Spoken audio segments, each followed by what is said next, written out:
Welcome to this IU men's basketball update. I'm Dave Leno, exclusively for IndianaPublicMedia.org. I'm joined by Bloomington Herald Times sports reporter Dustin Dopirak. Dustin, thanks for joining us. Obviously, there's a lot of problems, negatives out in the court, but what are some positives out there that some people might be ambivalent to admit?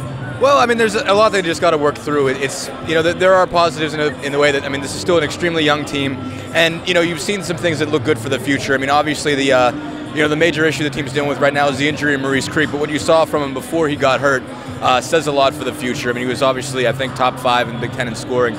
Christian Wofford's been playing really well. I mean, you're dealing with a team that's all mostly freshmen and sophomores, so I mean, every positive that you see is something that you can take for the future that you'll have for a couple more years. So that's the big thing. I mean, you know, they've been able to play pretty well at home.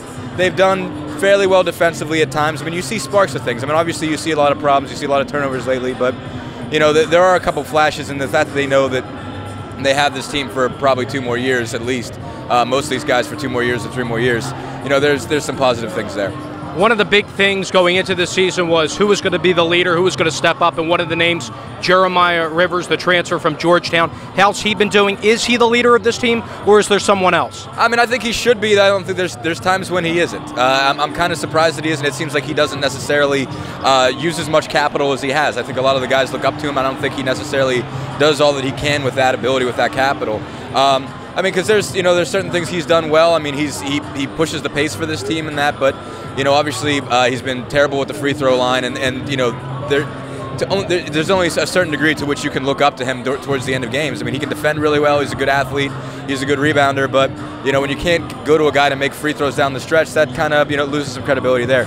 I don't think there really has been a guy that's really stepped up vocally from what we could tell. I mean, we're not obviously at practice, but based on things that Tom has said and from things we've seen in games, it doesn't seem like there's necessarily a guy that everybody's looking to. I mean, sometimes it is Jeremiah, sometimes it's Devin Dumas, sometimes it's Verdell Jones. You know, it can be any number of guys. I mean, Maurice Creek for a little bit, you know, but there's not been one guy that everybody's sort of looking towards. That still is something they're trying to build on, and Tom Crean talks a lot about that. One of the guys who was expected to do big things was the Big Ten leader of rebounds amongst freshmen last year, and that's Tom Pritchard, and he already has over 50 fouls. What's been the problem with Pritchard this year, and why hasn't he been effective in the low post? That's a big question that we're all trying to figure out. I mean, just what the deeper answer is necessarily. But obviously, like you said, the foul trouble puts him on his heels. I mean, he's had a lot of games where he's picked up 2 in the first 5 to 10 minutes, and the rest of the game he's, you know, kind of off his mark. And I think it seems like you know, he's got called for a couple touch fouls, and I think he's, you know, that costs him some confidence. He keeps looking around and thinking, okay, what do I have to do to not get called for a foul? I mean, am I allowed to do anything physical at all? And it makes him timid, it makes him passive on the defensive end especially, and offensively he just hasn't got a lot going. I mean, you know, everyone's trying to figure out just what it is with Tom. Why is he not being as aggressive? And foul trouble's part of it. And I guess a lot of people are wondering what the deeper issue is, what the deeper question is as to why he hasn't been anywhere near as effective as he was last year. A lot of people on the outside that don't have the privilege of going to press conferences and sitting in opposing arenas and viewing the games. You've been there. You've seen Coach Crean and the players.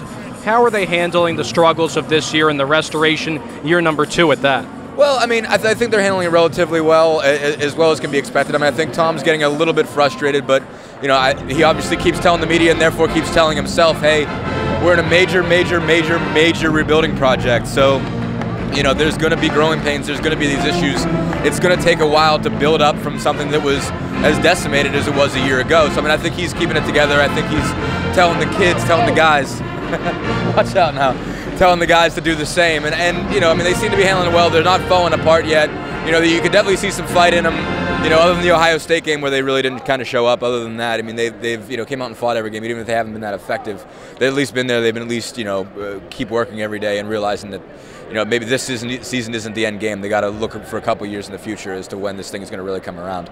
All right, Dustin, thanks very much, and you can check out all his articles on HeraldTimesOnline.com and, of course, the Bloomington Herald Times. For Dustin Dopirak, I'm Dave Leno. This is IndianaPublicMedia.org.